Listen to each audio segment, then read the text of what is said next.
การวิดีโอสำหรับសាច់រឿងពីប្រវត្តិនៃតួអង្គ Tony Stark Iron Man ដែលជាវីរបុរសឈុតក្រោះដែកប្រចាំចក្រវាល Marvel Cinematic Universe គឺត្រឹមរឿង Iron Man វគ្គ1រហូតដល់ Avengers Endgame ព្រោះតែថ្ងៃអនាគតយើងនឹងឃើញ Robert Downey Jr. សម្ដែងជា Dr. Doom វិញហើយឥឡូវនេះគឺយើងមកមើលសាច់រឿងរបស់ Iron Man សិនចាប់តាំងពី Tony Stark នៅក្មេងមានខួរក្បាលឆារយៈបង្កើតបច្ចេកវិទ្យាអាវុធខ្លាំងៗរហូតក្លាយទៅជាវីរបុរសឈុតក្រោះដែកនិងចូលរួមជាមួយក្រុម Avengers តទល់ជាមួយនឹងសត្រូវគ្រប់ប្រភេទគឺមានដូចជា Iron Monger, White Blast អាទិទេពក៏ល្បិច Loki មនុស្សយន្ត Ultron ដែលគាត់បង្កើតមកខ្លួនឯងមានសាច់រឿងឆ្លោះគ្នាជាមួយ Captain America ហើយជាពិសេសនោះគឺលះបង់គ្រប់យ៉ាងដើម្បីសង្គ្រោះចក្រវាលពីយក្សកំណាច Thanos ហើយមុននឹងចូលដល់ខ្លឹមសារនៃ clip កុំភ្លេចចុច like និង subscribe ហើយយើងមកមើលដំណើរជីវិតរបស់ Iron Man វីរបុរសឈុតក្រោះដែកនេះទាំងអស់គ្នា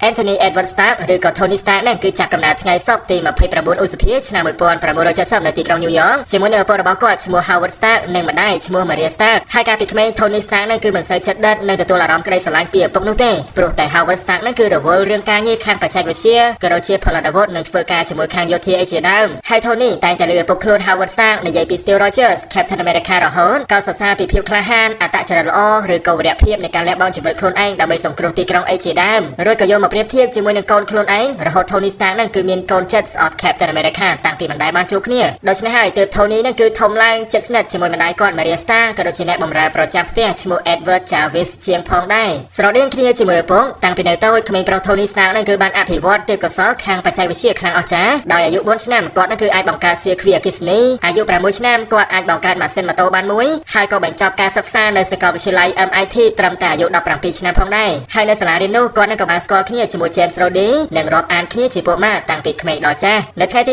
16ខែធ្នូ1991 Howard និង Maria Stark នឹងត្រូវចាក់ចេញមានការងារធ្វើនៅប្រទេស Bahamas តែក្នុងពេលធ្វើដំណើរនឹងអង្គការ Hydra គឺបានបញ្ជូនឃាតករ The Winter Soldier មកសម្លាប់អ្នកទាំងពីរចោលហើយក៏រៀបចំកន្លែងកើតហេតុនឹងដូចជាគ្រោះថ្នាក់ចរាចរណ៍អញ្ចឹងហើយ Tony Stark វិញក៏មានការឈឺចាប់និងកាន់ទុក្ខយ៉ាងខ្លាំងនៅពេលឮថាពុកម្ដាយគាត់នឹងគឺគ្រោះថ្នាក់ចរាចរណ៍ស្លាប់បែបនេះហើយ Tony កាន់តែមានវិបដិសេរីថែមទៀតព្រោះតែខ្លួនជាមួយនឹងឪពុកនឹងគឺមិនដែលបានត្រូវរើផ្សះផ្សាគ្នាឡើយបន្តមកទៀតត្រង់អាយុ21ឆ្នាំ Tony Stark ក៏បានឡើងកាន់កាប់ក្រុមហ៊ុនផលិតអាវុធ Stark Industry ជំនួសឪពុកខ្លួនផងដែរនិងធ្វើការជាមួយបរិសម្នាក់ឈ្មោះ Obadiah Stane អតីតដៃគូរ៉ូស៊ីរបស់ Howard Stark ហើយដោយសារតែខួរក្បាលដ៏អច្ឆរិយៈខាងបច្ចេកវិទ្យារបស់ Tony គាត់នឹងក៏បានកែច្នៃបង្កើតអាវុធខ្លាំងៗជាច្រើនអភិវឌ្ឍក្រុមហ៊ុន Stark Industry និងបង្កើនទ្រព្យសម្បត្តិរបស់ Tony កើនឡើងយ៉ាងច្រើនណាស់ហើយរួច Tony Stark ក៏បានកសាងផ្ទះដ៏ធំមួយដែលមានផ្សារភ្ជាប់នឹងបញ្ញាសិប្បនិម្មិត AI ដែលគាត់បង្កើតឡើងមកនិងដាក់ឈ្មោះតាមអតីតអ្នកបម្រើប្រចាំផ្ទះរបស់គាត់ដែរហៅថា Jarvis ហើយ Tony Stark នឹងគឺបានជួលជំនួយការម្នាក់ផងដែរឈ្មោះ Pepper Potts មកមើលការខុសត្រូវរៀបចំការងារប្រចាំថ្ងៃរបស់គាត់ហើយ Pepper នឹងគឺបានស្គាល់និងដឹងរឿងរ៉ាវ Tony គ្រប់យ៉ាងទាំងល្អនិងអាក្រក់ក្នុងអំឡុងពេលនោះដែរ James Rhodey ពួកម៉ាក់របស់ Tony នឹងគឺបានចូលធ្វើការក្នុងយោធារបស់រដ្ឋាភិបាលរួចក៏បានធ្វើជាស្ពានផ្សារភ្ជាប់ក្រុមហ៊ុន Stark Industry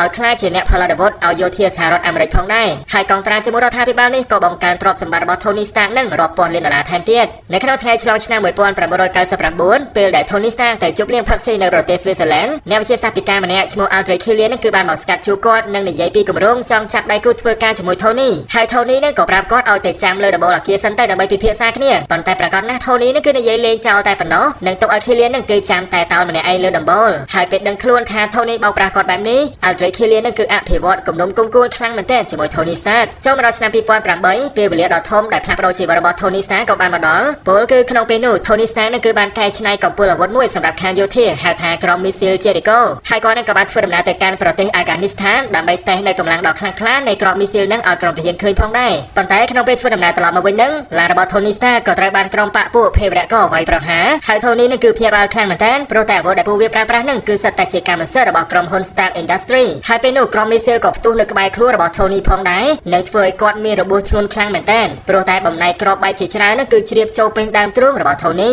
ហើយបន្តមក Tony Stark ក៏ត្រូវបានក្រុមភេរវក្រហៅថា The Ten Ring នេះចាប់ខ្លួនយកទៅរួចក៏ត្រូវបាន Dr. Hojensen ធ្វើការវះកាត់ដើម្បីជួយសង្គ្រោះជីវិតគាត់ផងដែរហើយដោយសារតែបំណែកតូចល្អិតជាច្រើនរបស់គ្រាប់បែកនឹងជ្រាបពេញដើមទ្រូងរបស់ Tony វះកាត់ចេញមិនរួច Jensen ក៏បានកែច្នៃដាក់ដុំដៃឆោតអេឡិចត្រូម៉ាញ៉េទិកមួយតភ្ជាប់ជាមួយនឹងអាគុយឡាននិងដាំលើដើមទ្រូងរបស់ Tony ផងដែរដើម្បីឲ្យវាឆក់និងការពារកុំឲ្យបំណែកល្អិតអាចជ្រាបចូលទៅដល់បេះដូងរបស់ Tony Stark សម្រាប់គាត់ចោលនឹងឯងហើយដូចជា Tony អញ្ចឹង Dr. Jensen នេះក៏ត្រូវបានក្រុមភេរវក្រ The Ten Ring ចាប់ចម្រិតមកដូចគ្នាហើយរឿងដ៏ធំនៅក្នុងចិត្តរបស់ Tony Stark នឹងគឺឆ្ងល់មែនទែនហេតុ អ្វីបានជាពួកអាក្រក់ទាំងនេះមានប្រភេទអាវុធជាច្រើនផលិតចេញពីក្រុមហ៊ុន Stark Industry របស់គាត់អញ្ចឹងបន្តមកទៀតមានដឹកនាំក្រុមភេរវករ Abu Bakr នឹងក៏បានមកគម្រាម Tony Stark ឲ្យផលិតក្រុមមីស៊ីលប្រភេទថ្មី Jericho Missile ឲ្យពួកវាផងដែរដើម្បីដោះដូរជាមួយសេរីភាពរបស់គាត់ហើយចំពោះ Tony ក៏ដឹងខ្លួនថាទោះជាគាត់បង្កើតមីស៊ីលនោះបានសម្រេចក៏ដោយក៏ពួកនេះមិនព្រមដោះលែងគាត់ឲ្យមានសេរីភាពដែរដូច្នេះហើយមានតែរកវិធីដើម្បីគេចខ្លួនចេញពីទីនេះដោយខ្លួនឯងប៉ុណ្ណោះបន្តមក Tony Stark ក៏បានកុហកពួកភេរវករថាគាត់នឹងគឺយល់ព្រមបង្កើតមីស៊ីលឲ្យពួកវាប៉ុន្តែការពិត Tony នឹងគឺបានកែច្នៃបង្កើតដុំថាមពលដែលមានទំហំតូចតែមានអានុភាពខ្លាំងអស្ចារ្យហៅថា Reactor រួចគាត់នឹងក៏កំពុងតែអភិវឌ្ឍបង្កើតនៅឈុតក្រោះដែកដ៏ធំមួយដើម្បីវាយបុកចេញពីបន្ទាយរបស់ពួកអាក្រក់នេះផងដែរហើយក្នុងពេលនោះពួកភេរវករនឹងក៏បានដឹងពីល្បិចរបស់ Tony Stark និងមករកសម្រាប់គាត់ចោលដូច្នេះហើយទើប Dr. Jensen ក៏លះបង់ជីវិតខ្លួនឯងទៅតទល់ជាមួយនឹងពួកអាក្រក់ផងដែរដើម្បីបញ្ជាពេលឲ្យ Tony Stark អាច set up ឈុតក្រោះគាត់បានសម្រេចរួចបន្ទាប់មក Tony ក៏ធ្វើការវាយបុកចេញពីរូងភ្នំនេះតែម្ដងហើយមានឈុតក្រោះដែកដ៏ធំមួយនេះក៏បានប្រយុទ្ធជាមួយនឹងពួកអាក្រក់ដូចជាការបាញ់ភ្លើងដុតអាវុធរបស់ពួកវាផងដែរហើយ Tony Stark ក៏បានប្រើរ៉ុកែតភ្ជាប់ជាមួយឈុតក្រោះនេះនិងបាញ់ហោះរត់ចាក់ចេញពីបន្ទាយរបស់ពួកភេរវកររួច Tony ក៏បានជួបជុំគ្នាជាមួយនឹងពួកម៉ាក់គាត់ James Rhodey វិញនិងឡើងយន្តហោះត្រឡប់ទៅកាន់សហរដ្ឋអាមេរិកផងដែរហើយពេលទៅដល់អ្វីដែលគាត់ចង់បានខ្លាំងជាងគេនៅពេលនេះគឺប្រាប់ឲ្យជំនួយការរបស់គាត់ Pepper Pot ឲ្យទៅទិញនំ hamburger មួយឲ្យគាត់ញ៉ាំបន្តិចមក American cheeseburger. Okay, drive. Cheeseburger first. បន្តមកទៀតក្រោយឆ្លងកាត់អ្វីដែលកើតឡើងនៅប្រទេសអាហ្គានីស្ថាននឹងហើយឃើញអាវុធដែលគាត់បង្កើតធ្លាក់ក្នុងដៃពួកអាក្រក់ Tony Stark នឹងគឺមិនចាប់បន្សល់គេដំណើរក្រុមហ៊ុនរបស់គាត់នេះឲ្យប្រឡាក់ឈាមជន់ស្លុតត្រង់នោះទេដូច្នេះហើយគាត់នឹងក៏បានធ្វើសន្និសីទកាសែតនិងប្រកាសជាសាធារណៈផងដែរថាក្រុមហ៊ុន Stark Industry គឺនឹងឈប់ផលិតកាភ្លើងគ្រាប់បែកគ្រាប់មីស៊ីលឬក៏អាវុធផ្សេងៗលួចទៀតហើយលើបែបនេះ Obadiah Stane ដែលជាដៃគូជំនួយរបស់ Tony Stark នឹងក៏ភ្ញាក់ផ្អើលនឹងប្រឆាំងគំនិតនេះមែនទែនព្រោះតែការលក់អាវុធគឺជាប្រភពចំណូលដ៏ធំប្រចាំក្រុមហ៊ុនហើយណាមួយដោយសារតែការពិត Obadiah Stane នេះហើយគឺជាអ្នកលួចយកអាវុធទៅលក់ក្នុងទីផ្សារងងឹតឲ្យពួកភេរវករលាក់បាំងមិនឲ្យ Tony Stark ដឹងបន្ទាប់មក Tony Stark ក៏ប្រើប្រាស់ពេលវេលារបស់គាត់នឹងផ្ដោតទៅលើបច្ចេកវិទ្យា Reactor និងបង្កើតវាមួយថ្មីដាក់លើដើមទ្រូងរបស់ខ្លួនផងដែរហើយ Reactor ចាស់ក៏ប្រគល់ឲ្យ Pepper ហើយ Pepper ក៏បានដាក់វាក្នុងប្រអប់មួយជាមួយនឹងអក្សរនិយាយបែបបង្អាប់ថាផុសតាំងដែល Tony Stark ជាមនុស្សមានបេះដូងហើយ Tony ក៏បានកែច្នៃបង្កើតឈុតក្រោះដៃថ្មីចំនួនទី2ហៅថា Iron Man Suit Mark II ជាមួយនឹងការបន្ថែម technology ថ្មីៗជាច្រើនហើយនៅក្នុងនោះក៏ដាក់បញ្ញាសិប្បនិម្មិត Jarvis ជាជំនួយការរបស់គាត់ផងដែររួច Tony Stark ក៏បានធ្វើការចេញហោះតែសាឡបងនៅឈុតក្រោះមួយនេះលើដំបូងហើយនៅពេលដែលគាត់ធ្វើការហោះខ្ពស់ទៅរហូតផុតបរិយាកាសផែនដីនិងមានសីតុណ្ហភាពត្រជាក់ខ្លាំងមែនទែនក៏ធ្វើឈុតក្រោះមួយនេះគឺលកកត្រជាក់ដូចជាតកអញ្ចឹងដូច្នេះហើយនៅពេលត្រឡប់មកផ្ទះវិញ Tony Stark ក៏រៀបចំបង្កើតឈុតក្រោះចំនួនទី3ដោយប្រើប្រាស់លោហៈមាសលាយឡំជាមួយ Titanium ដើម្បីដោះស្រាយបញ្ហាតកហ្នឹងហើយគាត់ក៏បានកែវាទៅជាពណ៌ក្រហមលាយមាសយ៉ាងឡយផងដែរបន្ទាប់មក Tony Stark ក៏បានពាក់ឈុតក្រោះដៃថ្មីនេះហោះធ្វើដំណើរទៅកាន់ប្រទេសអាហ្គានីស្ថាននិងទៅចាត់ការក្រុមភេរវករដែលថែរៀងដែលចាប់គាត់កាលពីលើកមុនហើយឥឡូវពួកវាកំពុងតែរាតត្បាតនាំទុកដល់អ្នកស្រុកអ្នកភូមិមែនទែនហើយ Tony នឹងក៏បានចុះទៅវាយបាញ់ពួកវាយ៉ាងខ្ទេចទីហើយនៅពេលពួកអាក្រក់នឹងប្រើរថក្រោះបាញ់ Tony នឹងក៏បានគេចផុតនិងដាក់មីស៊ីលមកគ្រាប់ទៅវិញរួចក៏កម្ចាត់បោះសម្អាតក្រុមភេរវករទាំងនេះចោលនៅពេលដែល Tony ត្រឡប់មកវិញ Obadiah Stane នឹងក៏បានបញ្ចេញគម្រោងអាក្រក់របស់វាចេញមកដោយចង់សម្រាប់ Tony Stark និងដណ្ដើមយកក្រុមហ៊ុន Stark Industry ហើយវាក៏ប្រើឧបករណ៍ជះរលកសំឡេងមួយធ្វើឲ្យ Tony នឹងគឺឡើងចង់គៀងខួរក្បាលផងដែរនិងបានខ្វេះយកដុំ Reactor ចេញពីដើមទ្រូងរបស់គាត់រួច Obadiah Stane ក៏ចាក់ចេញទៅទុកឲ្យ Tony ដេកស្លាប់ម្នាក់ឯងរីឯ Tony វិញគឺមិនទាន់ស្លាប់នោះទេនឹងប្រើប្រាស់ដង្ហើមដែលសេះសល់ទាំងប្រមាណហ្នឹងខំប្រឹងវាទៅស្វែងរកដុំ Reactor អាចាស់ដែលគាត់ឲ្យ Pepper កាលពីលើកមុននិងយកវាមកដាក់លើដើមទ្រូងធ្វើឲ្យគាត់មានស្មារតីមកវិញហើយ Tony Stark នឹងក៏បានបញ្ចេញឈុតក្រោះ Iron Man មករួចក៏ហោះទៅចាត់ការ Obadiah Stane ផងដែរចំណែក Obadiah Stane វិញគឺបានយក Reactor ដែលលួចបានពី Tony Stark នឹងទៅដាក់ក្នុងឈុតក្រោះ Iron Man Mark 1ដំបូងដែល Tony បង្កើតក្នុងរូងភ្នំនោះរួចក៏យកវាមកពាក់និងហៅខ្លួនឯងថា Iron Monger និងចេញទៅប្រយុទ្ធគ្នាជាមួយ Tony Stark ចំណែក Tony វិញដោយសារតែ Reactor ចាស់គាត់នឹងគឺខ្សោយថាមពលចឹងហើយគឺពិបាកក្នុងការវាយជាមួយ Iron Monger មែនតើដូច្នេះគាត់ក៏បានបញ្ឆោតវាឲ្យហោះដេញតាមឡើងទៅលើមេឃដ៏ខ្ពស់ផងដែរគឺឡើងផុតបរិយាកាសផែនដីរួចក៏បានធ្វើឲ្យឈុតក្រោះ Iron Monger នឹងបានកកខ្លាយទៅជាតកនិងធ្លាក់ចុះមកក្រោមវិញប៉ុន្តែទោះជាបែបនឹងពិតមែន Tony នឹងគឺមិនទាន់អាចបង្ក្រាប Iron Monger បានទៀតអញ្ចឹងគាត់ក៏បានបញ្ឆោតវាទៅកន្លែងម៉ាស៊ីន Reactor អាថមរបស់ក្រុមហ៊ុន Stark Industry រួច Tony នឹងក៏បានស្រែកប្រាប់ឲ្យ Pepper ចុចកុងតាក់បោកចរន្តថាមពលយ៉ាងខ្លាំងចូល Reactor នឹងរួចក៏ជះវាទៅកាន់ឈុតក្រោះ Iron Monger ផងដែរនិងផ្ទុះឆក់សម្លាប់ Obadiah Stane Iron Monger នេះបានសម្រេចហើយក្រោយពីព្រឹត្តិការណ៍នោះហើយបរិសម្នាក់ឈ្មោះ Phil Coulson ដែលជាភ្នាក់ងារនៃអង្គការ SEAL ក៏បានធ្វើដំណើរមកជួប Tony Stark រួចក៏ផ្ដល់យោបល់ឲ្យគាត់នឹងគឺលាក់បាំងពីអត្តសញ្ញាណសម្ងាត់របស់ខ្លួននេះប៉ុន្តែ Tony វិញគឺជាមនុស្សឯករាជ្យនិងចូលចិត្តអំនួតការកោតសរសើរហើយក៏មិនខ្លាចនរណាគេនោះទេរួចគាត់នឹងក៏គ្មានហេតុផលអីត្រូវលាក់បាំងដែរចឹង Tony ក៏បានប្រកាសជាសាធារណៈតែម្ដងថាគាត់នឹងគឺជា Iron Man Truth is, I am Iron Man. ហើ ហើយនៅក្នុងយប់នោះដែរនៅពេលត្រឡប់មកផ្ទះវិញ Nick Fury ដែលជាប្រមុខនៃអង្គការ SEAL នឹងក៏បានមកជួបគ្នាជាមួយ Tony Stark ដោយផ្ទាល់តែម្ដងនិងចង់ពិភាក្សាគ្នាពីគម្រោងពិសេសមួយដែលគាត់ហៅថា Avengers Initiative ប៉ុន្តែ Tony Stark វិញគឺមិនចាប់អារម្មណ៍នោះទេនិងបណ្ដេញ Nick Fury ចេញពីផ្ទះរបស់គាត់ផងដែរបន្តមកទៀតចាប់តាំងពីពេលនោះមក Tony Stark ក៏បានបំពេញតួនាទីជាវីរបុរសឈុតក្រោះដៃ Iron Man និងចេញប្រតិបត្តិការបង្ក្រាបពួកអាក្រក់ជាច្រើនកន្លែងរហូតដល់ពេលមួយខាងរដ្ឋាភិបាលនៃសហរដ្ឋអាមេរិកក៏បានទាមទារឲ្យ Tony Stark ចែករំលែកបច្ចេកវិទ្យាឈុតក្រោះនេះឲ្យចូលបម្រើក្នុងជួរទាហានដែរប៉ុន្តែ Tony Stark នឹងគឺមិនយល់ព្រមឡើយគិតថាឈុតក្រោះ Iron Man នឹងគាត់គឺជាមនុស្សតែមួយមិនអាចបែងចែកឲ្យអ្នកផ្សេងនោះទេហើយខាងរដ្ឋាភិបាលក៏បានទៅជួលក្រុមហ៊ុន Hammer Industry ឲ្យបង្កើតឈុតក្រោះដោយ Iron Man អញ្ចឹងប៉ុន្តែគឺគ្មានជោគជ័យអីបន្តិចសោះក្នុងអំឡុងពេលនោះដែរ Tony Stark នឹងគឺបានរកឃើញថាដុំអាក reactor ដែលដាំជាប់លើដើមទ្រូងគាត់និងការពារបំណែកក្របបែកកុំឲ្យជ្រាបទៅដល់បេះដូងហ្នឹងគឺវានឹងមានសារធាតុដែក Palladium ហាក់ដូចជាកំពុងតែបំពុលរាងកាយរបស់ Tony Stark អញ្ចឹងហើយមានន័យថាបើសិនជាគាត់ដោះវាចេញក៏ស្លាប់ហើយបើពាក់លើដើមទ្រូងយូរទៅក៏មានគ្រោះថ្នាក់ដល់ជីវិតទៀតហើយព្រោះតែគិតថាខ្លួនឯងនឹងគឺរស់មិនបានយូរទៀតទេ Tony Stark ក៏បានដំឡើងតំណែង Pepper ដែលជាជំនួយការក៏ជាសង្សារគាត់នឹងឲ្យឡើងធ្វើជា CEO នៃក្រុមហ៊ុន Stark Industry ជំនួសគាត់តែម្ដងហើយ Tony នឹងក៏បានជួលជំនួយការថ្មីផងដែរឈ្មោះ Natalie Russman ប៉ុន្តែការពិតទៅនាងគឺជាភ្នាក់ងារនៃអង្គការ SEAL ដែល Nick Fury បញ្ជូនមកការពារ Tony Stark ប៉ុណ្ណោះមានឈ្មោះថា Natasha Romanoff ឬក៏រហស្សនាម Black Widow ក្រោយមកទៀត Tony នឹងគឺបានចូលរួមក្នុងកម្មវិធីប៉ុណ្ណឹងឡានមួយហើយនៅទីនោះគាត់ក៏បានជួបគ្នាជាមួយនឹង Elon Musk ផងដែរហើយខណៈដែល Tony កំពុងតែបើកឡានប្រណាំងនៅលើទីលានហ្នឹងគឺស្រាប់តែលេចខ្លួនបរិសម្នាក់ឈ្មោះ Ivan Vanko លេចមកកណ្ដាលផ្លូវនៅលើដើមទ្រូងគឺមានអាក reactor មួយហើយនៅដៃសងខាងគឺមានខ្សែតៃអគ្គិសនីយកធ្វើជាអាវុធនិងបើកឆាកដេញវាយសម្រាប់ Tony Stark តែម្ដងឃើញបែបនេះ Happy Hogan ក៏ប្រញាប់ទៅស្វែងរកវ៉ាលីឈុតក្រោះបោះទៅឲ្យ Tony ហើយ Tony ក៏យកវាមកពាក់លើរាងកាយคล้ายទៅជា Iron Man ដើម្បីចេញទៅប្រយុទ្ធជាមួយ Vanko ហើយគាត់ក៏អាចវាយបង្ក្រាបយកឈ្នះ Vanko បានសម្រេចនិងឲ្យប៉ូលីសចាប់ខ្លួនវាយកទៅឃុំឃាំងទុកផងដែររួចនៅពេលបានអង្គុយនិយាយគ្នា Tony Stark ក៏រកឃើញដែរថាឪពុករបស់ Vanko គឺជាអតីតដៃគូធ្លាប់ធ្វើការជាមួយ Howard Stark ប៉ុន្តែគាត់គឺមិនទទួលបានកិត្តិយសមុខមាត់ឬក៏ទ្រព្យសម្បត្តិអីឡើយអញ្ចឹងហើយទៅ Vanko គឺមានគំនុំគុំគួនស្អប់តកូ Stark នេះមែនតើនិងចេះបង្កើតអាក reactor ដោយខ្លួនឯងហើយក៏មករត់សម្រាប់ Tony បែបនេះនៅក្នុងថ្ងៃខួបកំណើតរបស់ Tony Stark គាត់គឺបានផឹកស៊ីជប់លៀងរំលែកអានឹងអាធមមែនតើនៅក្នុងឈុតក្រោះ Iron Man ដោយសារគិតថាខ្លួនគឺនៅសល់ជីវិតរស់មិនបានយូរទៀតនោះទេហើយ James Brody ក៏មកព្យាយាមបញ្ឈប់អត្តចរិតប៉ោឡែរបស់ Tony Stark ដែរហើយមើលទៅហាក់ដូចជាមិនបានផលអីគាត់ក៏បានទៅពាក់ឈុតក្រោះដៃមួយទៀតដោយខ្លួនឯងចេញមកបង្ក្រាប Tony តែម្ដងរីឯ Tony Stark កំពុងតែស្វឹងវិញក៏បានវាយបាញ់តទល់គ្នាជាមួយ Rhodey រួចអ្នកទាំងពីរនេះក៏បាញ់ធម្មពលដាក់គ្នាឡើងផ្ទុះចង់បែកបាក់ផ្ទះខ្ទេចទៅហើយ Rhodey ក៏បានយកឈុតក្រោះមួយហ្នឹងចូលទៅក្នុងយោធាបម្រើការងាររដ្ឋាភិបាលផងដែររីឯ Tony Stark ក៏បណ្ដោយឲ្យយកទៅដើម្បីក៏មកខាងរដ្ឋាភិបាលហ្នឹងមកញ៉ៃញ៉ៃក៏ទៀតចំណែកឯ Nick Fury វិញក៏បានមកជួបនិយាយគ្នាជាមួយ Tony Stark សារជាថ្មីប៉ុន្តែ Tony គឺនៅតែបដិសេធមិនចាប់អារម្មណ៍ធ្វើការជាក្រុម Avenger អីនោះទេរួចនៅពេលបានឃើញរាងកាយ Tony Stark កំពុងតែត្រូវជាតិពុលជ្រាបចូលខ្លួនដោយសារតែដុំអាក reactor បែបនេះ Nick Fury ក៏បានប្រាប់ឲ្យ Black Widow គឺចាក់ថ្នាំបន្សាបបណ្ដោះអាសន្នឲ្យតែកាន់ Tony សិនហើយគាត់ក៏បាននិយាយបន្ថែមថា Howard Stark ឪពុករបស់ Tony នេះការពិតទៅគឺជាស្ថាបនិកម្នាក់ចូលរួមជួយបង្កើតអង្គការ SEAL នេះឡើងមកហើយ Nick Fury ក៏បានប្រកល់ឯកសារជាច្រើនរបស់ Howard Stark ឲ្យទៅកាន់ Tony ផងដែររួចនៅក្នុងឯកសារនោះ Tony គឺបានរកឃើញវីដេអូឪពុករបស់ខ្លួននិយាយប្រាប់គាត់ថាសមិទ្ធផលដ៏អស្ចារ្យបំផុតដែលគាត់បង្កើតឡើងមកគឺ Tony Stark នេះឯងហើយ Tony Stark ក៏បានប្រើចំណេះដឹងជាច្រើនដែលបន្សល់ទុកពី Howard Stark មកបង្កើតជាលោហៈដ៏ថ្មីពិសេសមួយនិងយកវាសម្រាប់ប្រើប្រាស់ដាក់នៅក្នុងដុំធម្មពលអាក reactor បានហើយវាគឺលេងបញ្ចេញជាតិពុលមកក្នុងរាងកាយរបស់ Tony ទៀតហើយក្រោយមកទៀត Tony Stark គឺបានរកឃើញថាបរិសម្នាក់ឈ្មោះ Justin Hammer ដែលជាម្ចាស់ក្រុមហ៊ុនសត្រូវរបស់ Stark Industry ហ្នឹងគឺបានទៅលួចរំដោះ Vanko ចេញពីមន្ទីរឃុំឃាំងនិងជួលគាត់ឲ្យបង្កើតមនុស្សយន្តជាច្រើនសម្រាប់វាហើយចំពោះ Vanko វិញដោយសារតែមានគំនុំផ្ទាល់ខ្លួនជាមួយ Tony Stark គាត់ក៏បានបញ្ជាមនុស្សយន្តទាំងនោះធ្វើការដេញសម្លាប់វាយប្រហារ Iron Man នៅកន្លែងតាំងពិព័រណ៍ Stark Expo ផងដែរហើយ Tony Stark នៅក្នុងឈុតក្រោះដៃរបស់គាត់ក៏បានប្រយុទ្ធជាមួយនឹងមនុស្សយន្តទាំងនោះរួចក៏សង្គ្រោះប្រជាពលរដ្ឋជាច្រើននៅកន្លែងតាំងពិព័រណ៍ហ្នឹងក៏ដូចជាក្មេងប្រុសម្នាក់ឈ្មោះ Peter Parker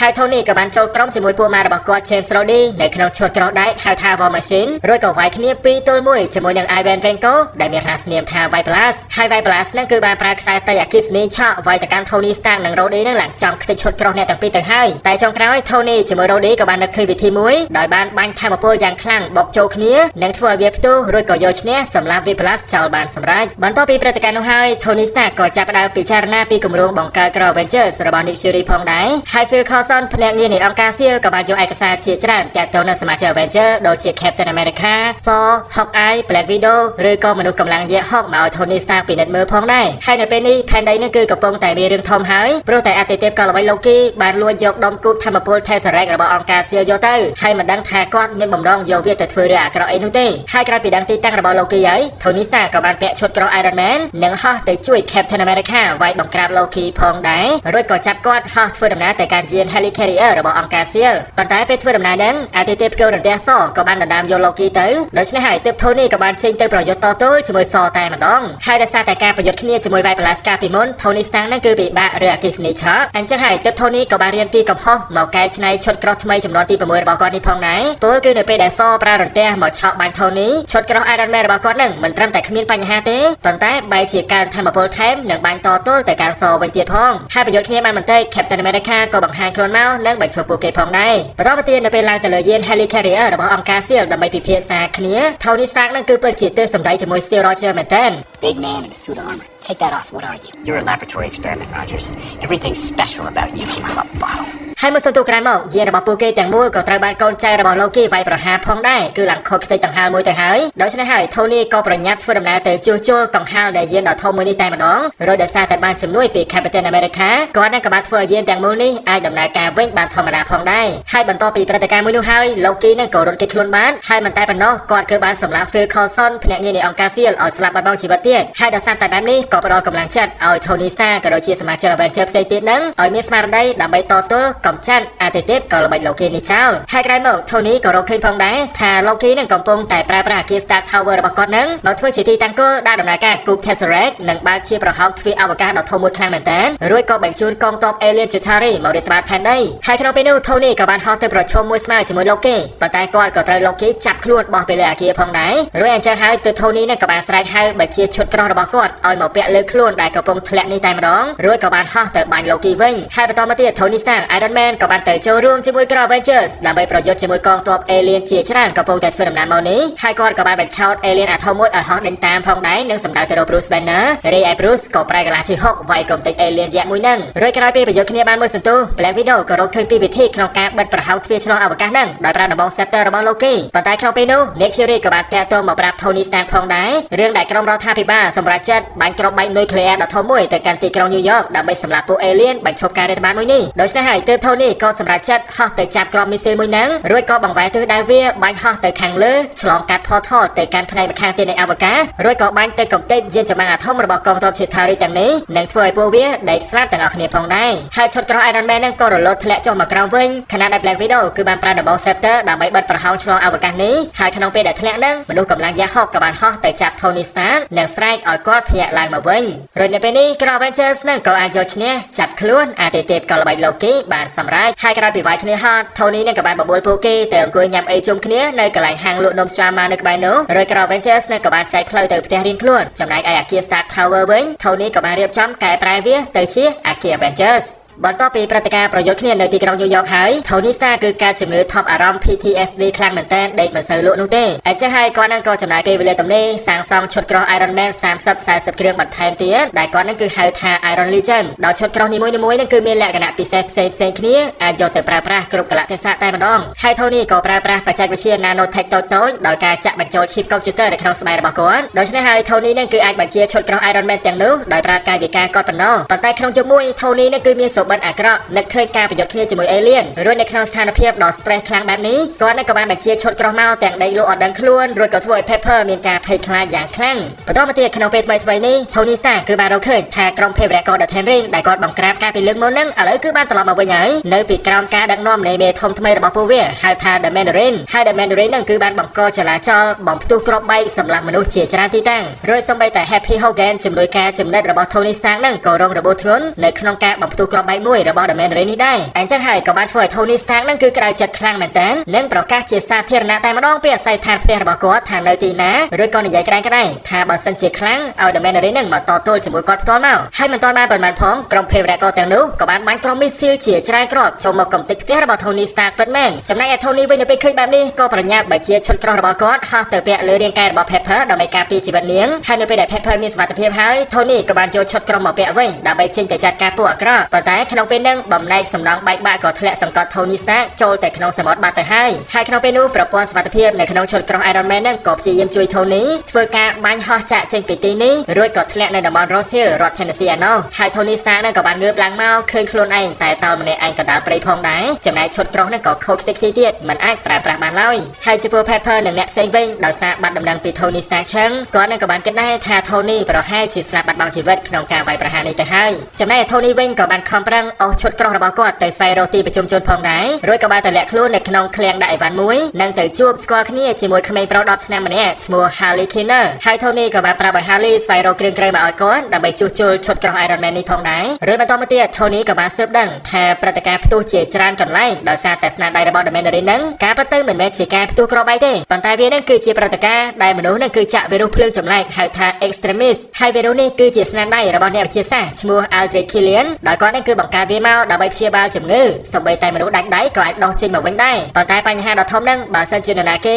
មានរាងកាយប្រតិកម្មជាមួយវាវីរុស Extremis នេះគឺនឹងអាចបង្កជាការផ្ទុះស្លាប់តែម្ដងហើយក្រោយមកទៀត Tony Stark ក៏បានស៊ើបដឹងពីទីតាំងលាក់ខ្លួនរបស់មេភេរវក្រ The Mandarin នឹងផងដែររួចក៏បានលោបចូលទៅដើម្បីចាត់ការសម្លាប់វាចោលប៉ុន្តែក្រោយមកគាត់នឹងក៏រកឃើញការពិតថាពេលនេះគ្រាន់តែជាតារាសម្ដែងម្នាក់ឈ្មោះ Trevor ដែលគេជួលមកតែប៉ុណ្ណោះហើយអ្នកវិទ្យាសាស្ត្រឈ្មោះ Aldrich Killian នោះទេគឺជាមេធំពិតប្រាកដហើយ Tony Stark ក៏ត្រូវបានវាចាប់ខ្លួនបានរួច Killian ក៏រំលឹករឿងការពីច្រើនឆ្នាំមុនដែលទទួលបានការមើលងាយពី Tony Stark បោកគាត់ឲ្យតែឈរម្នាក់ឯងនៅលើដំបូលអញ្ចឹងហើយទៅពេលនេះ Killian នឹងគឺខំប្រឹងធ្វើការដើម្បីសងសឹក Tony Stark វិញហើយមិនតែប៉ុណ្ណោះគាត់នឹងគឺបានចាប់ខ្លួន Pepper រួចក៏បញ្ចូលវីរុស Extremis ចូលក្នុងរាងកាយនាងទៀតផងហើយបើសិនជារាងកាយរបស់ Pepper ទ្រាំទ្រវាមិនបានប្រកាសជាផ្ទុះស្លាប់ជាមិនខានបន្តមកទៀត Tony Stark ក៏បានបញ្ជាឈុតក្រោះ Iron Man របស់គាត់ឲ្យមកពាក់លើរាងកាយនិងវាយរត់ចាក់ចេញពីកន្លែងឃុំឃាំងរបស់ Killian រួចក្រោយពេលដឹងថាលោកប្រធានាធិបតីសហរដ្ឋអាមេរិកគឺត្រូវបាន Killian ចាប់ខ្លួនទៅបាន Tony Stark ក៏បានបញ្ជាឈុតក្រោះ Iron Legion ចំនួន30គ្រឿងជាងមកនឹងដើម្បីតទល់ប្រយុទ្ធជាមួយ Killian និងកូនចៅរបស់វាផងដែរក៏ដូចជាជួយសង្គ្រោះលោកប្រធានាធិបតីហើយនិង Pepper ហើយនៅពេលវាយគ្នាមួយស្មើទោះជាមានឈុតក្រោះដៃក៏ដោយ Tony នឹងគឺពិតជាពិបាកវាយជាមួយរាងកាយ Extremis របស់ Killian មែនតើព្រោះតែវានឹងគឺរឹងមាំខ្លាំងនិងមានថាមពលភ្លើងក្តៅមែនតើចង់រំលាយឈុតក្រោះ Iron Man ខ្ទេចទៅហើយTony ក៏នឹកឃើញវិធីមួយបញ្ជាឈុតក្រោះរបស់គាត់នឹងទៅពាក់លើរាងកាយរបស់ Killian និងបំផ្ទុះវាចោលប៉ុន្តែទោះជាធ្វើបែបនេះ Killian នឹងគឺនៅតែមិនទាន់ស្លាប់ទៀតពលគឺទាល់តែ Pepper Pot បង្ហាញខ្លួនមកហើយដោយសារនាងបានចាក់វីរុស Extremis នេះដែរក៏មានសមត្ថភាពក្នុងការវាយឈ្នះ Killian និងបាញ់គ្រាប់មីស៊ីលបំផ្ទុះវាចោលបានសម្រេចរួចហើយ Tony ក៏បានជួបជុំគ្នាជាមួយ Pepper វិញហើយគាត់ក៏បានបំផ្ទុះឈុតក្រោះដែលនៅសេសសល់ទាំងប្រមាណនឹងឲ្យបង្កើតជារូបភាពកម្មជ្រួចដ៏ស្រស់ស្អាតជាកាដូសម្រាប់ Pepper ផងដែរហើយបន្ទាប់ពីព្រឹត្តិការណ៍នេះហើយ Tony Stark នឹងក៏បានជួយព្យាបាលយកវីរុស Extremis ចេញពីរាងកាយរបស់ Pepper ហើយសូម្បីតែគាត់ផ្ទាល់ក៏ឲ្យគ្រូពេទ្យវះកាត់និងយកបំណែកគ្រាប់ល្អិតចេញពីដើមទ្រូងរបស់គាត់ទាំងអស់ផងដែរហើយពេលនេះ Tony នឹងគឺមិនចាំបាច់ត្រូវពាក់អាក្រេអាក់ទ័រគ្រប់ពេលវេលាដើម្បីមានជីវិតនោះទេរយៈពេល2ឆ្នាំក្រោយមក Tony Stark ក៏ត្រូវបាន Steve Rogers តាក់ទងមកដើម្បីជួបជុំសមាជិក Avengers និងជួយកម្ចាត់ក្រុម Hydra ហើយឥឡូវពួកគេនឹងគឺបានមកប្រទេស Sokovia ដើម្បីកំទេចបន្ទាយធំចុងក្រោយរបស់ពួក Hydra ដឹកនាំដោយបរិម្នាក់ឈ្មោះ Baron Strucker ហើយ Tony នឹងក៏បានរកឃើញដំបង Scepter ដែលជាកម្មសិទ្ធិរបស់ Loki ពីមុននិងធ្លាក់ក្នុងដៃរបស់ពួក Hydra នៅទីនេះផងដែរហើយក្នុងពេលនោះ Wanda Maximoff ក៏បានប្រើសិលរបស់នាងនឹងធ្វើឲ្យ Tony Stark សម័យឃើញអនាគតរួច Tony ក៏សម្លឹងឃើញក្រៅ Avenger បានប្រយុទ្ធក្នុងសង្គ្រាមដ៏ធំមួយជាមួយពួក Alien ហើយមនុស្សកម្លាំងយក្ស Hulk, Black Widow, Hawkeye, Thor, Captain America ជាមួយនឹង Khal ដ៏បែកបាក់ខ្ទេចគឺសិតតែបាត់បង់ជីវិតនៅក្នុងសង្គ្រាមមួយនេះហើយការសម័យនឹងក៏បានធ្វើឲ្យ Tony Stark ខ្លាចឡើងព្រឺសបល់ទៅហើយរួចបន្តមក Tony នឹងក៏បានកាន់ដំបង Scepter នឹងយកទៅផងដែរដោយដំបងអាទិទេពកូរ៉ាតេស Thor គឺកម្រងយកវាត្រឡប់ទៅកាន់នគរ Asgard ជាមួយគាត់វិញប៉ុន្តែ Tony នឹងក៏ប្រាប់ថាចង់ខ្ចីវាយកទៅពិសោធន៍ពី3ថ្ងៃសិនរីឯ Thor ក៏បានយល់ព្រមបន្តមកទៀត Tony Stark ក៏រកឃើញផងដែរថានៅក្នុងត្បូងគុជនៃដំបង Scepter មួយនេះគឺហាក់ដូចជាមានប្រព័ន្ធខួរក្បាលធម្មពលដ៏ខ្លាំងអស្ចារ្យមួយអញ្ចឹងហើយដោយសារតែ Tony មានបំណងចង់ថែរក្សាសុវត្ថិភាពផែនដីឲ្យមានសន្តិភាពពីការវាយលុកផ្សេងៗពីសំណាក់ពួកអាក្រក់ដូច្នេះគាត់នឹងក៏បានបែកគំនិតចង់យកវាទៅផលិតជាកំពូលមនុស្សយុទ្ធដ៏ខ្លាំងក្លាមួយមានភាពវៃឆ្លាតបញ្ញាសិប្បនិម្មិតចេះគិតគូរដោយខ្លួនឯងសម្រាប់ការពារសុខសុវត្ថិភាពផែនដីនេះហើយ Tony ក៏ហៅវាថាមនុស្សយន្ត Ultron បន្ទាប់មក Tony ក៏បានហៅ Bruce Banner ឲ្យមកជួយគាត់ដើម្បីធ្វើការងារនេះផងដែរប៉ុន្តែ Bruce ដំបូងនឹងគឺមិនសូវចាំប្រហែលឡើយទាល់តែ Tony និយាយលើកទឹកចិត្តថាបើសិនជាការងារនេះជោគជ័យពួកគេដែលជាក្រុម Avengers នឹងគឺមិនចាំបាច់ហត់ទេនោះទេបើសិនជាមានពួកអាក្រក់ណាមករករឿងគ្រាន់តែបញ្ជូន Ultron ទៅដោះស្រាយទៅគឺបានហើយរួចក្រោយចំណាយពេល 2-3 ថ្ងៃព្យាយាមបង្កើត Ultron ឡើងមក Tony Stark និង Bruce Banner ហាក់ដូចជាមិនបានឃើញលទ្ធផលយោជិកាអីសោះរួចបន្តមកអ្នកទាំងពីរក៏ទៅការងារចោលសិននិងទៅចូលរួមពិធីជប់លៀងជាមួយក្រុម Avengers ផ្សេងទៀតផងដែរហើយក្នុងពេលផឹកស៊ីនឹងពួកគេក៏នាំគ្នាភ្នាល់ថានរណាគេអាចលើកញញួររបស់សរួចប៉ុន្តែមើលទៅគឺគ្មាននរណាអាចធ្វើវាបានឡើយសូម្បី បីតែ Tony និង Rody ប្រើស្រោមដៃនៃឈុតក្រោះពួកគេក៏ដោយនៅក្នុងពេលនោះដែរអ្វីដែល Tony មិនបានដឹងនោះគឺថាកម្មវិធីមនុស្សយន្ត Ultron គឺបង្កើតចេញមកបានសម្រាប់ហើយ Ultron ក៏បានរកឃើញផងដែរថា Tony Stark បង្កើតប្រូក្រាមគាត់ឡើងមកក្នុងគោលបំណងរក្សាផែនដីឲ្យមានសន្តិភាពរួចគាត់នឹងក៏កណនារកឃើញថាធម្មជាតិរបស់មនុស្សលោកគ្មានផ្លូវអាចនាំសុខសន្តិភាពពិតប្រាកដបានឡើយដូច្នេះ Ultron ក៏បែកកំណត់កណនារកឃើញចម្លើយនៃបញ្ហានេះផងដែរគឺត្រូវតែកំទេចពូជសាសន៍មនុស្សលោកចោលចំណែក Tony Stark និងក្រុម Avenger វិញទម្រាំបានដឹងពីសកម្មភាពរបស់ Ultron គឺហួសពេលបាត់ទៅហើយដោយ Ultron គឺបានកសាងបង្កើតមនុស្សយន្តជាច្រើនរួចវាក៏គេចខ្លួនតាមអ៊ីនធឺណិតនិងយកដំបង Scepter ទៅផងដែរហើយចំពោះ Thor វិញគឺក្តៅចិត្តមែនតើស្ទុះមកច្បាច់ក Tony Stark ទៀតផងនិងស្ដីឲ្យព្រោះតែ Tony បានយកត្បូងគុជដែលមានថាមពលខ្លាំងអស្ចារ្យនឹងទៅពិសោធន៍ប្រេះផ្ដាស់គ្មានដឹងអីឥឡូវបែរជាបង្កមានរឿងធំបែបនេះហើយចំពោះ Tony Stark វិញក៏ខំប្រកែកផងដែរថាអ្វីដែលគាត់ធ្វើនេះគឺដើម្បីការពារពិភពលោកតែប៉ុណ្ណោះហើយក៏មិនគិតថាមនុស្សយន្ត Ultron ចេញលទ្ធផលមកបែបនេះនោះទេបន្តមកទៀតពួកគេក៏រកឃើញថា Ultron នឹងកំពុងតែស្វែងរកលោហៈពិសេសមួយហៅថា Vibranium ដើម្បីកសាងរាងកាយថ្មីហើយក៏ចង់ទិញវាក្នុងទីផ្សារងងឹតពីបរិមម្នាក់ឈ្មោះ Ulysses Claw ផងដែរដូច្នេះហើយទើបក្រុម Avenger នឹងក៏បញ្ញាធ្វើដំណើរទៅកាន់កន្លែងរបស់ Claw រួចក៏ប្រទះជាមួយ Ultron នៅទីនោះពិតមែនហើយ Tony Stark ក៏បានស្ទុះទៅប្រយុទ្ធគ្នាមួយស្មើជាមួយ Ultron តែម្ដងនិងបាញ់កំទេចរាងកាយនេះចោលប៉ុន្តែ Ultron នឹងគឺអាចគេចខ្លួនតាមអ៊ីនធឺណិតចូលរាងកាយថ្មីយ៉ាងងាយស្រួលហើយក្នុងកំឡុងពេលនោះដែរសមាជិក Avenger ជាច្រើនអ្នកគឺសុទ្ធតែត្រូវបាន Wanda Maximoff ប្រើសិលទង្វក់ខួរក្បាលហើយអ្នកដែលធ្ងន់ជាងគេនឹងគឺ Bruce Banner ឬក៏មនុស្សកម្លាំងយក្សហុកតែម្ដងដែលបានឈួតលបនឹងទៅវាយអុកឡុកទីក្រុងពេញនឹងដូច្នេះហើយទើប Tony Stark ក៏បានប្រើឈុតក្រយយក្សហុក Buster ដើម្បីមកវាយបង្ក្រាបហុកផងដែររួចក្រោយពីប្រយុទ្ធគ្នាមួយសន្ទុះក៏ហាក់ដូចជាអាចធ្វើឲ្យ Bruce Banner ហុកនឹងមានស្មារតីពីវិទ្យាមន្តសណ្ដំចិត្តរបស់ Wanda បានមកវិញហើយបន្ទាប់ពីបរាជ័យបង្ក្រាប Ultron មិនបានសម្រេចក្រុម Avengers ក៏ទៅសម្រាប់បណ្ដោះអាសន្ននៅផ្ទះរបស់ Clint Barton ឬក៏ Hawk Eisen ដើម្បីពិភាក្សាគ្នាថាគួរធ្វើអីទៀតហើយ Tony នឹងក៏មានអារម្មណ៍ចង់បានជីវិតដូចជា Clint Barton មែនតើគឺមានប្រពន្ធមានកូនរស់នៅជួបជុំគ្នាយ៉ាងមានក្តីសុខហើយបន្តមកទៀតពួកគេទាំងអស់គ្នានឹងក៏បានទៅវាយដណ្ដើមយករាងកាយថ្មីដែល Ultron កំពុងតែបង្កើតឡើងមកនឹងហើយរាងកាយនេះគឺមានត្បូងគុជចេញពីដំបង Scepter ដាក់នៅលើថ្ងាសរបស់វាទៀតផងចង់បង្កើនអានុភាពឲ្យកាន់តែខ្លាំងក្លាហើយចំពោះ Tony Stark វិញក៏បានយកបញ្ញាសិប្បនិម្មិត Jarvis របស់គាត់នឹងដាក់បញ្ចូលក្នុងរាងកាយថ្មីរបស់ Ultron នេះផងដែរហើយក្រោយពី Thor ប្រើកម្លាំងរន្ទះបាញ់ទៅលើវាថែមទៀតរាងកាយមួយនេះក៏បានប្រត់កំណើតឲ្យវាក្លាយទៅជា Vision ហើយ Vision នឹងគឺមានតម្លៃស័ក្តិសមអាចលើកញញួររបស់ Thor ទៀតផងហើយបន្តមកទៀត Tony Stark ក្រុម Avengers Vision ក៏ដូចជាបងប្អូនត្រកូល Maximoff ក៏បានរួបរวมគ្នាទៅប្រយុទ្ធជាមួយ Ultron នៅប្រទេស Sokovia ផងដែ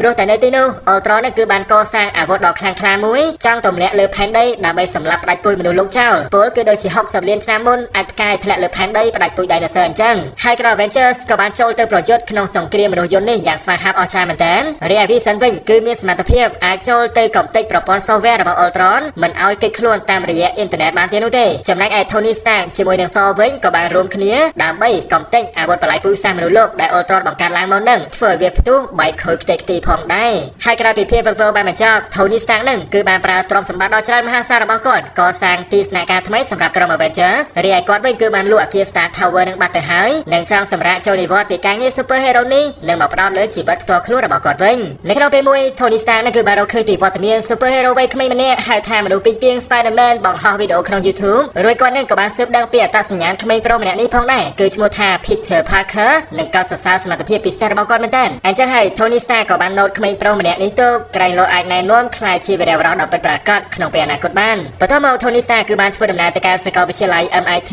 និងធ្វើបទបង្ហាញពី technology ដ៏ពិសេសមួយកំពុងអភិវឌ្ឍនៅក្នុងក្រុមហ៊ុន Stark Industry ដែលវានេះគឺជាបច្ចេកវិទ្យា hologram បញ្ចេញរូបភាពមកដោយពិតអញ្ចឹងហើយនៅទីនោះស្ត្រីម្នាក់គឺបានដើរមកនិយាយជាមួយ Tony ប្រាប់ថាកូនប្រុសរបស់គាត់នឹងគឺបានស្លាប់នៅប្រទេស Sokovia ពេលដែលក្រុម Avengers ស្វែងជាមួយនឹងមនុស្សយន្ត Ultron នោះហើយស្ត្រីម្នាក់នឹងគឺទម្លាក់កំហុសគ្រប់យ៉ាងថាដើមហេតុមកពី Tony Stark រួច Tony នឹងក៏មានអារម្មណ៍វិបដិសារីមែនទែនហើយនៅពេលដែលត្រឡប់មកកាន់ទីស្នាក់ការ Avengers វិញលោកលេខាធិការ Feder Sandaboros ក៏បានធ្វើដំណើរមកប្រជុំជាមួយនឹងពួកគេរឿងច្បាប់ថ្មីនៃកិច្ចព្រមព្រៀងហៅថា Sokovia Accord បានគ្រប់គ្រងពីសំណាក់ប្រទេសជាច្រើនក្នុងអង្គការសហប្រជាជាតិដែលច្បាប់មួយនឹងគឺតម្រូវឲ្យក្រុម Avengers ត្រូវធ្វើការក្រោមរដ្ឋាភិបាលនិងមិនអាចទៅនេះទៅនោះធ្វើនេះធ្វើនោះតាមចិត្តទេនោះទេហើយរឿងមួយនេះក៏បង្កជាចំនួនដល់ក្រុម Avengers ផងដែរខាង Steve Rogers គឺប្រឆាំងនឹងច្បាប់កិច្ចព្រមព្រៀងនេះមែនទែនចំណែក Tony Stark វិញក៏គិតថាវាល្អដែលក្រុម Avengers នឹងគឺត្រូវធ្វើការជាមួយរដ្ឋាភិបាលបែបនេះហើយបន្តមក Tony ក៏ទទួលដំណឹងថានៅកន្លែងអង្គការសហប្រជាជាតិប្រជុំរឿងកិច្ចព្រមព្រៀង Sokovia Accord នេះគឺមានការបំផ្ទុះក្របបែកនិងធ្វើឲ្យព្រះអង្គ T'Chaka ស្ដេចនៃនគរ Wakanda ស្លាប់បាត់បង់ជីវិតទៀតផ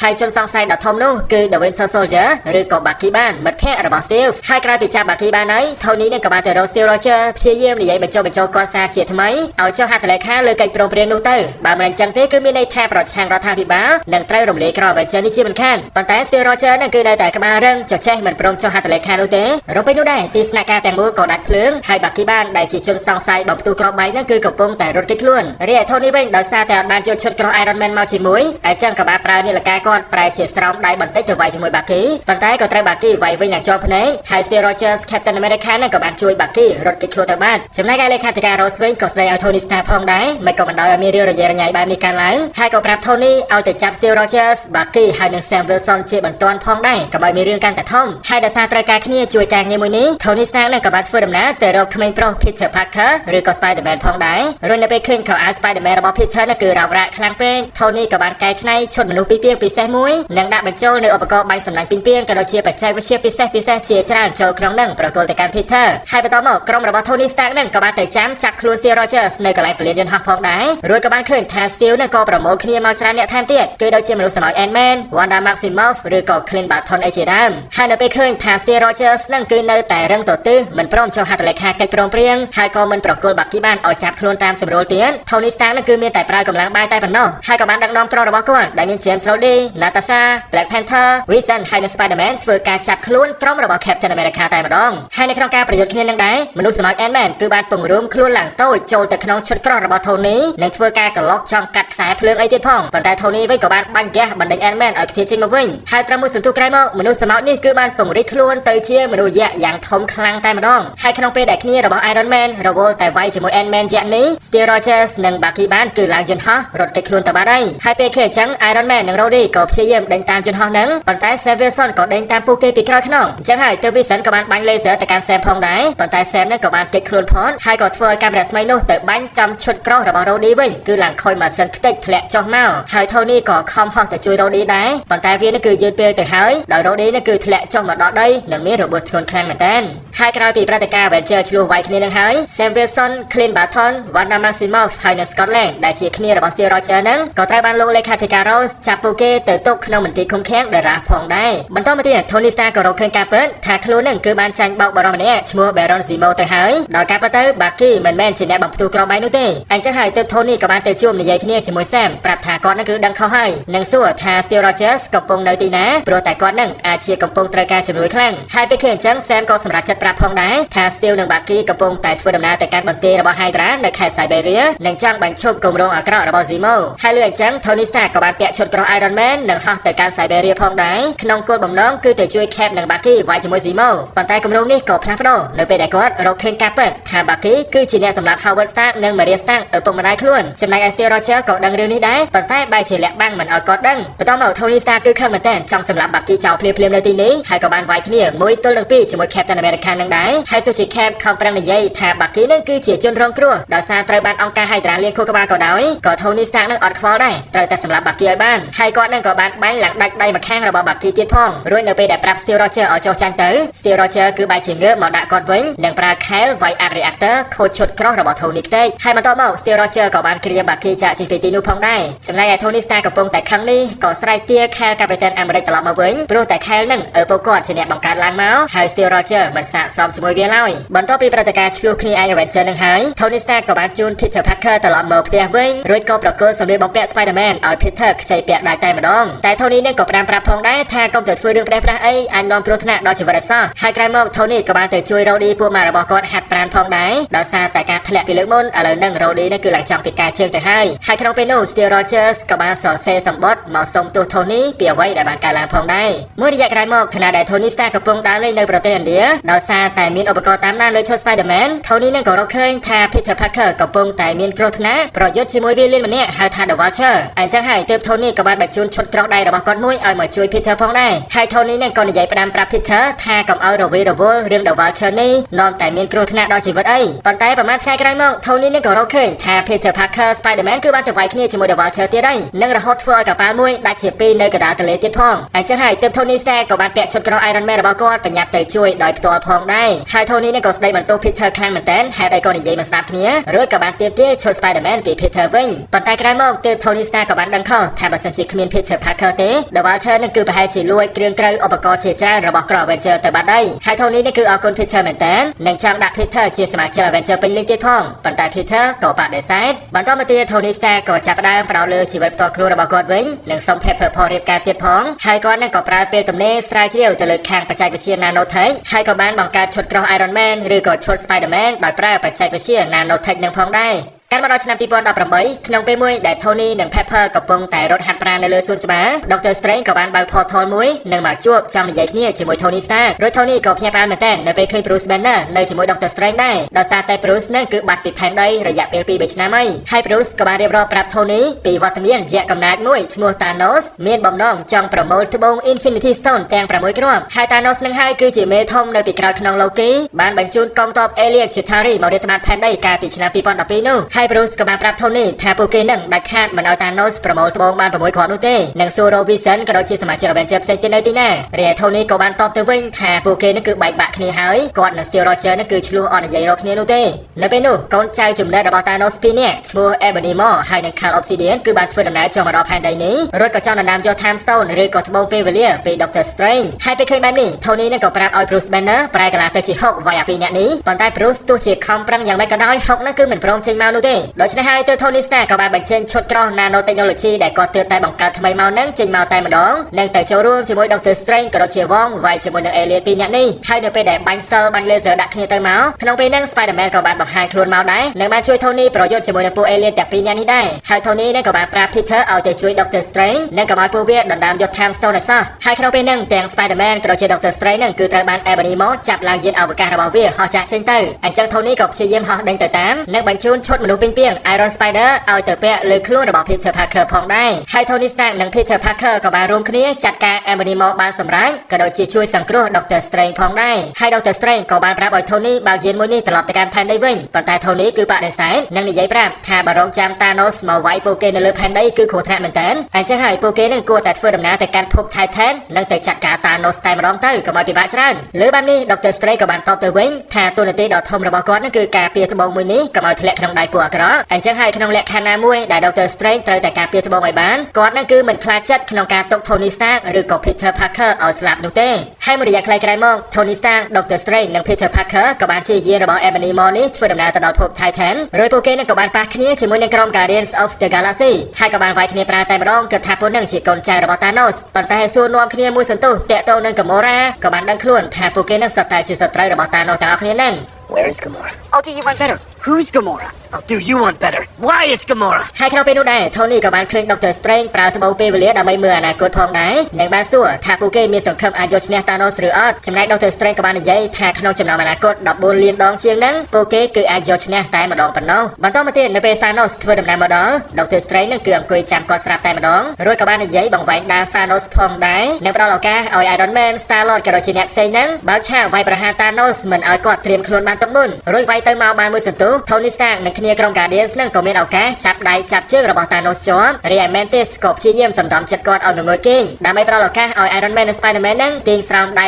ចេញពីគាត់ប៉ុន្តែដោយសារតែ Star-Lord ទប់កំហឹងអត់បានវាយ Thanos រឿងដែលគាត់សម្លាប់ Gamora ក៏ធ្វើឲ្យ Thanos នឹងភ្ញាក់ឡើងមកវិញដណ្ដើមស្រោមដៃគាត់ក៏ដូចជាវាយពួកគេយ៉ាងខ្ចាត់ខ្ចាយផងដែរហើយនៅពេលដែល Thanos កំពុងតែវាយ Doctor Strange ឡើងចំទ្រាំទៅហើយ Tony Stark Iron Man ក៏បានហោះមកតទល់វាយមួយស្មើជាមួយគាត់តែម្ដងហើយក៏ប្រើបច្ចេកវិទ្យាជាច្រើននៅក្នុងឈុតក្រោះ Nanotech Iron Man នេះវាយទៅកាន់គាត់និងដាក់ឡើងបែកឈាមមួយដំណក់របស់ Thanos ទៀតផងប៉ុន្តែទោះជាយ៉ាងណា Thanos នឹងគឺខ្លាំងមែនទែន Iron Man ម្នាក់ឯងគឺគ្មានគីឡូឡើយហើយគាត់នឹងក៏បានវាយ Tony Stark Iron Man ឡើងបែកឈាមទ្រាំខ្លួនឈុតក្រោះក៏បែកខ្ទេចខ្ទីហើយក៏បានយកបំណែកឈុតក្រោះនឹងទៅចាក់ក្បាលពោះរបស់ Iron Man ទៀតផងហើយនៅពេលដែល Thanos រៀបនឹងប្រើត្បូងធ្វើការបាញ់សម្លាប់ Tony Stark ទៅហើយនៅពេលនឹងដែរ Doctor Strange ក៏បានមកខាត់ទាន់ប្រាប់ Thanos ឲ្យទុកជីវិត Tony Stark ទៅគាត់នឹងគឺនឹងប្រគល់ត្បូងនៃពេលវេលា Time Stone ឲ្យចំណែក Thanos វិញបន្ទាប់ពីបានត្បូងចំនួន5គ្រាប់ហើយគាត់នឹងក៏បានចាក់ចេញនិងធ្វើដំណើរទៅកាន់ផែនដីរកត្បូងទី6រួចក៏សម្រេចបំណងផ្ទាត់ដៃរំលាយជីវិតពាក់កណ្ដាលចក្រវាលចោលហើយអ្នកនៅលើភព Titan នេះក៏បានរលាយស្លាប់ម្ដងមួយផងដែរ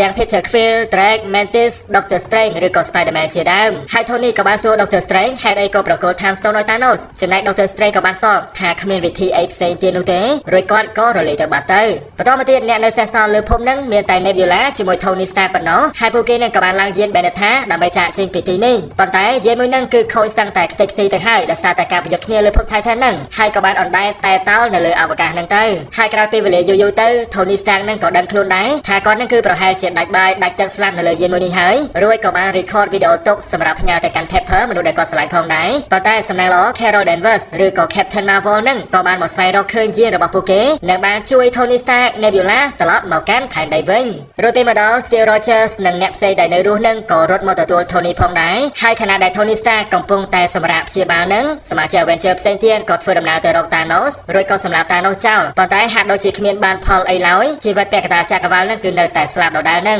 រយៈពេល5ឆ្នាំក្រោយមកឥឡូវនេះ Tony Stark កំពុងតែរស់នៅជីវិតសាមញ្ញធម្មតាដោយដែលអ្វីដែលគាត់ចង់បានជាមួយ Pepper Potts ហើយក៏មានកូនស្រីម្នាក់ឈ្មោះ Morgan Stark ផងដែរហើយក្នុងពេលមួយដែល Tony កំពុងតែប្រឡែងលេងជាមួយនឹងកូនស្រីគាត់នឹង Steve Rogers, Natasha Romanoff និង Scott Lang ក៏បានធ្វើដំណើរមកកាន់ផ្ទះគាត់និងមកជួបនិយាយគ្នាពលគឺដោយសារតែ Scott Lang នឹងចង់ប្រើប្រាស់ចក្រវាឡភាគល្អិត Quantum Realm ជាស្ពានដើម្បីឆ្លងពេលវេលាទៅកាន់អតីតកាលនិងផ្លាស់ប្ដូរអ្វីដែល Thanos បានធ្វើប៉ុន្តែ Tony Stark ក៏បានបដិសេធផងដែរដោយសារតែការឆ្លងពេលវេលានេះគឺគ្រោះថ្នាក់ខ្លាំងមែនទែនហើយគាត់នឹងគឺមិនចង់ឲ្យមានរឿងកាន់តែធំជាងនេះទៀតនោះទេហើយកាន់តែពិបាកនឹង Tony ឥឡូវគឺមានប្រពន្ធមានកូនរស់នៅយ៉ាងមានក្តីសុខមែនទែនរួចគាត់នឹងគឺបារម្ភមិនចង់បាត់បង់ក្តីសុខមួយនេះឡើយនៅពេលយប់ឡើងខណៈដែល Tony កំពុងតែលាងចានគាត់គឺបានឃើញរូបថតរបស់ Peter Parker ហើយ Tony នឹងក៏បានគិតពីអ្វីដែល Scott Lang និយាយប្រាប់គាត់ពីបច្ចេកវិទ្យាធ្វើដំណើរឆ្លងពេលវេលានឹងផងដែរហើយនៅពេលដែលគិតគូរនឹងធ្វើការពិសោធន៍ចុះឡើងប្រមាណដងទៅ Tony Stark នឹងក៏រកឃើញពីវិធីក្នុងការបង្កើត GPS ឆ្លងពេលវេលាបានសម្រេចហើយក្នុងពេលនោះដែរ Tony នឹងក៏បានកន្លែងឃើញកូនស្រីគាត់ Morgan កំពុងតែនៅទីនេះដែររួចក៏បាននាំនាងចូលបន្ទប់ឲ្យរៀបចំគេងហើយ Tony ក៏បាននិយាយរាត្រីសួស្ដី